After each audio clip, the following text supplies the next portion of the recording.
Ok, xin chào các bạn, chào mừng các bạn quay trở lại với Mythical Official, nơi mà chúng ta có thể see, study and share. Và slogan chúng ta là Add Color to Your Life.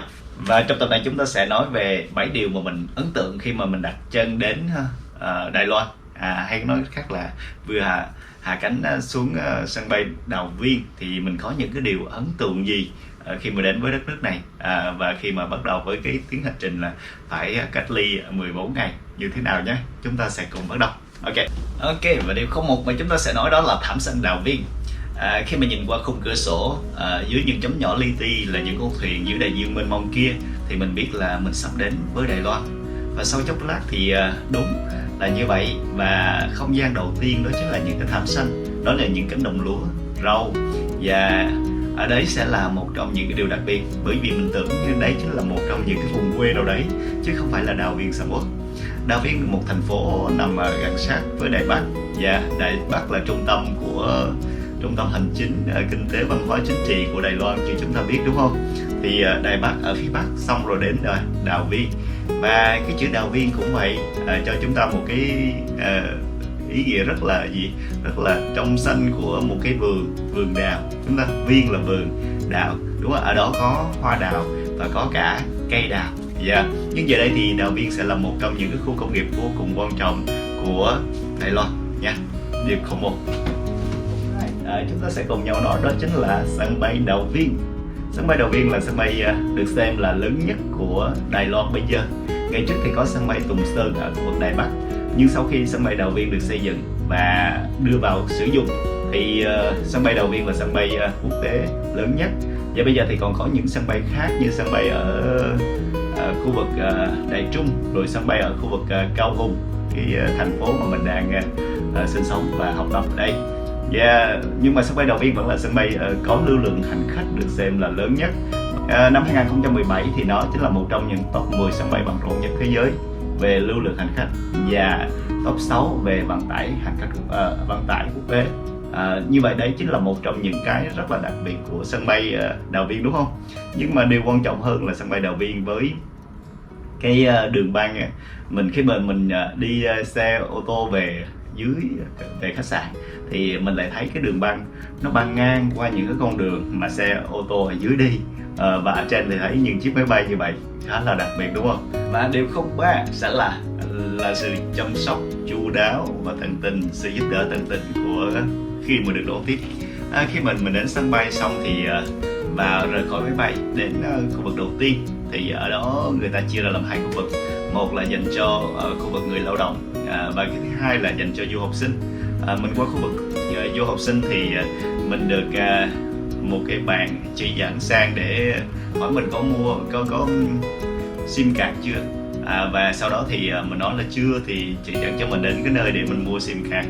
Rồi sau đó khi mà mình đã được bỏ vào sim card đầy đủ rồi, tất cả mọi thứ hoàn chỉnh xong, thì đi sang lại khu vực lúc nãy thì có một cái bạn khác tới để hỏi mình thử xem là đã ổn chưa, thì xem điện thoại của mình, xong đó thì chưa nhận được tin nhắn từ cái thông tin mà phải khai báo y tế. Thì đợi một xíu thì có khai báo y tế, và bạn hướng dẫn rất là tận tình, và bạn làm giúp mình luôn, chỉ hỏi câu nào và mình trả lời câu đó, và bạn nói tiếng Anh khá là tốt. Thế thì hoàn thành một loạt các câu hỏi. Bạn khai báo y tế khá là dài các bạn nhé, và rất là nhiều thông tin luôn. Sau khi hoàn thành xong thì chụp lại những màn hình của cái trang khai báo y tế đó. Sau đó thì di chuyển đến cái phần tiếp theo, cái nơi mà người ta sẽ ở đây thì mình nhớ không nhầm thì đó chính là nơi của Bộ Y tế thì phải. Người ta kiểm tra là bạn đã xét nghiệm Covid chưa, và sau đó thì có một cái bảng dặn dò là bạn phải ở nhà trong khu cách ly là 24 giờ trong ngày, rồi những cái dặn dò khác nữa. Có một cái bảng như thế và mình đã chụp lại luôn, và tiếp tục tiến hành trình thì đến với hải quan, làm thủ tục khá là nhanh và di chuyển ra lấy hành lý. Và điều đặc biệt là khi đến cái tiền sảnh đón thì gặp 3 nhân viên của trường đón mình rất là vui. Và khi mà nhận ra đó có Sophie là người mà đã làm việc với mình qua email, và rất là vui khi mà được sự đón tiếp như vậy. Và ba bạn hướng dẫn cho mình rất là kỹ trước khi mình lên xe để về với thành phố Cao Hùng. Và khi mà lên xe thì chỗ này bật mí một xíu nữa là tại khu vực này mình đã gặp một cô bé này đã từng gặp mình ở một cái hội thảo quốc tế, trực kêu tên mình tên tiếng Việt nha. Mình rất là ngạc nhiên, mình tưởng là đón mình, nhưng mà đây chính là một người quen của mình ở Việt Nam, mà cuối cùng là mình trong có lúc như thế này là mình lại không chợt nhận ra. Sau đó thì cũng nói chuyện và nhận ra cô bé này rất là vui, bởi vì ở một nơi mới thì mình lại gặp được người quen ngay cả cái bước đi đầu tiên, ngay cả hành trình đầu tiên mà mình xuất hiện ở đây.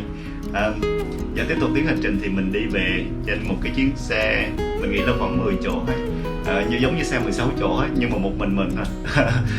thì đi trên đường cao tốc đấy, và bác Tài dừng lại 2 lần. Một lần để mua một hộp cơm cho mình, và một lần thứ hai là mua một lon cà phê. Nhưng mà bác Tài mua tặng mình mà mình không phải trả tiền. Sau đó đến khách sạn thì mình muốn cảm ơn bác Tài và muốn trả tiền lại cho bác Tài, cũng như là tiếp cho bác Tài một xíu, nhưng mà bác Tài lại không cho. Rất là cảm ơn vì sự tốt bụng đó. Còn khi đến khách sạn rồi thì lại có 2 nhân viên ở trường đón nữa, thì đấy chính là một cái niềm vui, và được tặng một cái giỏ quà như thế này khá là thú vị, khá là hấp dẫn nha. Và như vậy thì đấy chính là một cái sự đón tiếp mà mình nghĩ rất là nồng ấm và rất là vui. Và hy vọng là sẽ gặp được những con người dễ thương ở đất nước mới này. Điều thứ tư đó là hệ thống chữ. Đó là hệ thống chữ phồn thể. Nếu như chúng ta biết là chúng ta học tiếng Trung thì sẽ có phồn thể và giản thể. Thì giản thể sẽ là gì ạ? Giảm đi những cái nét bớt và chúng ta sẽ viết dễ dàng hơn, học tiếng Trung dễ dàng hơn. Nhưng chữ phồn thể thì cho thấy rằng là đây chính là một cái nét truyền thống và người Đài Loan đã giữ được. Và đâu đó những cái bảng hiệu mà bạn thấy trên đường phố thì đấy là những cái bảng hiệu phồn thể. Và đây cũng là một cái sốc của mình, bởi vì hầu như là tiếng phồn thể cả, tiếng Trung cả và tiếng Đài Loan cả, và bây giờ phải là bắt đầu một hành trình mới. Và khi mà rời sân bay thì mình bắt đầu tiến hành trình đi về với thành phố Cao Hùng. Từ Đào Viên đi về phía Cao Hùng khá là xa, 333 cây số. Thì các bạn biết rằng là mình nghĩ là sẽ phải đi tới sáng, nhưng mà đường cao tốc khá là rộng lớn và xuyên suốt nha, và nó mang theo cái đường bờ biển, và mình có thể nhìn thấy những cái trụ gọi là trụ gió để gọi là sản xuất điện bằng gió các bạn nha, và nhìn thấy khá là đẹp. Và kia là bờ biển mênh mông nha. Khi mà đi trên cung đường cao tốc thì có thể nhìn thấy điều đấy, và xuyên suốt luôn, và bác Tài chạy khá là ổn nha. Và chỉ đến 10 giờ tối là mình có thể đến với khách sạn rồi, và cho thấy rằng là đường xá rất là tốt, đặc biệt là đường cao tốc để có thể thông thoáng đi từ phía Bắc cho đến phía Nam, bởi vì thành phố Cao Hùng thì nằm ở phía Nam, còn trong khi đó Đào Viên thì ở phía Bắc gần với Đài Bắc. Không biết là có phải đúng hay không, nhưng đây chính là một trong những cái điều mà mình nghĩ rằng là cũng có thể là xuất phát từ con người Đài Loan chăng. Đó chính là cái mô típ trang trí nhà cửa. Nó không quá rực rỡ, không có màu sắc nhiều, mà cái tông màu khá là đơn giản và giản dị.